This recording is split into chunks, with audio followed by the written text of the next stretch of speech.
Here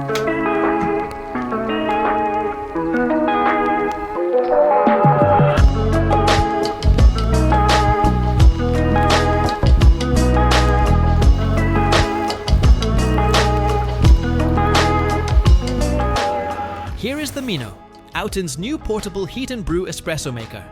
You may want to know how it differs from the popular Nano and which one is better suited for you.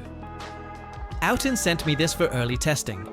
I've been using it for over a week and tested it thoroughly, so I can show you all the details and compare it with the Outin Nano so you can decide with more confidence.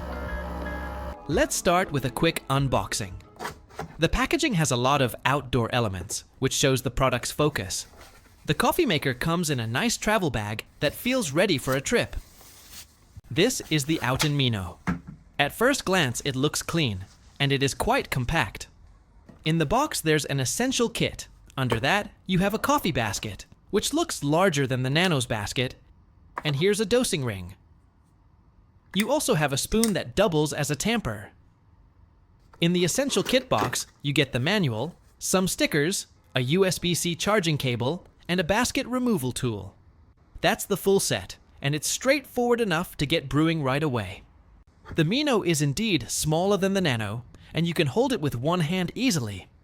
The water tank is stainless steel with a clear water level line and a maximum 70 milliliter capacity. The lid doubles as a cup. Inside the cup, you can see several knobs. When these align with the grooves on the machine body, they can lock the cup on as a lid. When these knobs align with the edge of the machine, you can prop the whole machine up, leaving enough space for the coffee underneath. This is one of the reasons why the Mino is smaller than the Nano. To leave room for coffee, the Nano's cup is designed to be taller. On the body, you still get a single button with a quick start sticker for guidance. Long press to heat and brew, and double press to brew with hot water. The operation is the same as the Outin Nano. The status lights have changed from 4 lights on the Nano to 1 light on the Mino. There's a ring of LED around the button. It changes colors to show you the status. The charging port is on the back, and the battery capacity steps up from 7,500 mAh on the Nano to 9,000 mAh on the Mino. Put the Mino next to the Nano and the Fino, and you can see it is clearly smaller, which makes it easier to pack for the outdoors. Even though it's smaller, the Mino weighs 680 grams, which is roughly 20 grams heavier than the Nano. The differences between the capsule holders are small, but the edge looks newly designed. It fits in the holder more securely and improves the seal. But for the ground coffee basket, the upgrade is much more obvious. The Nano's stock ground coffee basket holds 6 to 8 grams and is clearly smaller than the Mino's basket. The Mino upgrades the basket capacity to 12 grams, so you can use more coffee and get a stronger cup. This basket has an interesting design. If you pry the basket out with the removal tool, you'll see it's actually a non-pressurized basket. However, the holder has a tiny outlet hole.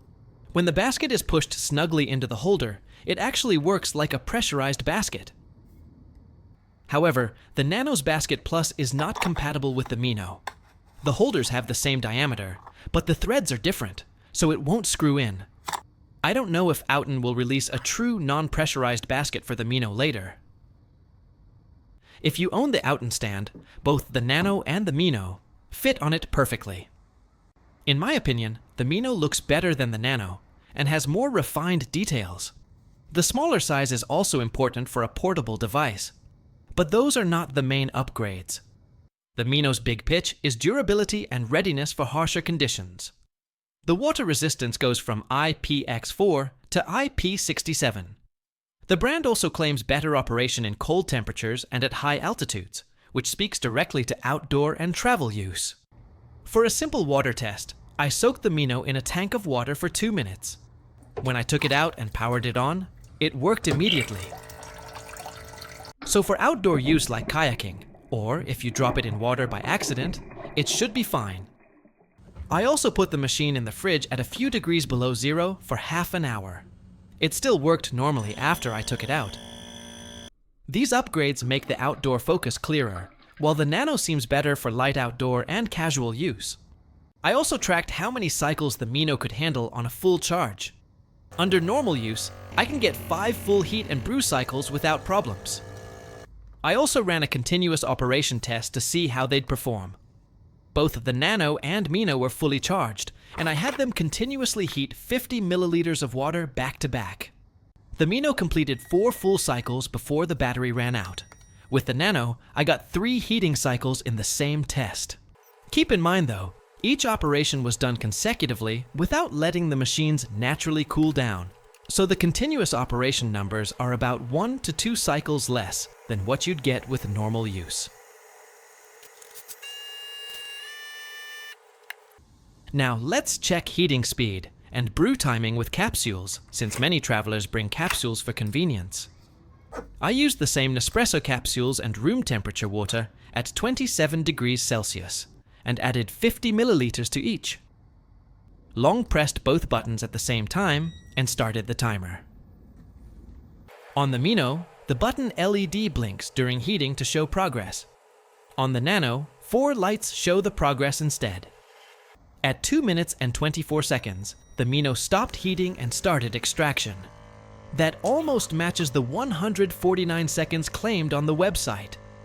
When the Mino had already finished extraction, the Nano completed heating just after the 3-minute mark and started brewing. So for heating 50 milliliters of room temperature water to about 93 degrees, the Mino was roughly 30 seconds faster than the Nano. Let's look at the espresso from capsules. The crema from the Mino is a deeper color, and it does not fade as quickly. This may be related to the higher pressure on the Mino. Higher pressure is not always better, but for capsules it seems to make a noticeable difference. The espresso from the Mino tastes more intense, with richer flavor. The Nano is a bit lighter by comparison. Side by side, the difference is easy to notice. Next, I switched to ground coffee to see how it performs. I use the OutIn Mino grinder to grind fresh beans. I've reviewed the Fino before, so feel free to check that out if you're curious. I dosed 12 grams of coffee and set the Fino to setting 2.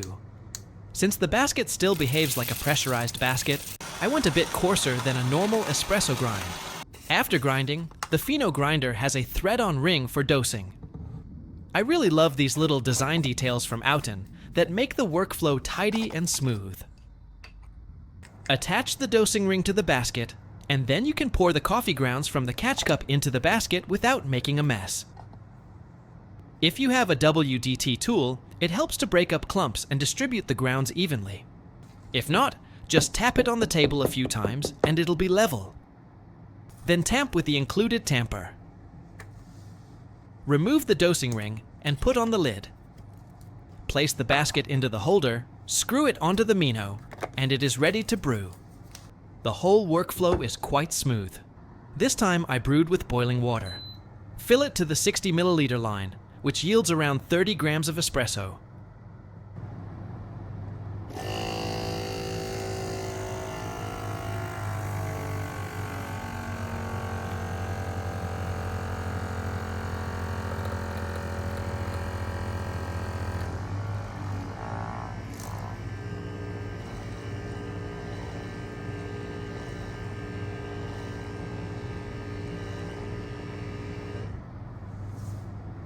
The crema was very rich. I've pulled many shots like this. Even though the capacity isn't as large as the Basket Plus, a single shot with 12 grams tastes very good and more satisfying than the Nano's original 6-gram basket. However, if you have the Basket Plus on the Nano, the shot will definitely be better. I pulled espresso with the Mino and Nano side by side, so you can see the difference. Nano's Basket Plus holds 16 grams. It allows me to pull a richer and longer shot. The taste is also better, since it uses a larger, non-pressurized basket. Cleaning is simple as usual. Remove the basket. Now the puck is very dense, so it's not easy to knock it out. Use the basket removal tool to pry out the coffee puck. This is much easier. Then rinse everything underwater. Since the machine is also waterproof, you can rinse it directly without worrying about damaging it. After drying it off, it's ready for another brew. You can also add some water to the tank and double tap the button to dispense water and rinse the group head. That's enough for basic maintenance. That's the full look at the OutIn Mino and how it compares to the Nano in real use. As a portable espresso maker aimed at outdoor use, the OutIn Mino meets most of my needs. The Mino's price is roughly the same as a Nano plus the Basket Plus. If you want a machine for daily or travel use, the Nano is a good fit. But if you do more serious outdoor activities and want a durable and portable coffee maker, the Mino is the better choice. Hope you find this video helpful. If you have more questions, feel free to leave a comment. Thanks for watching.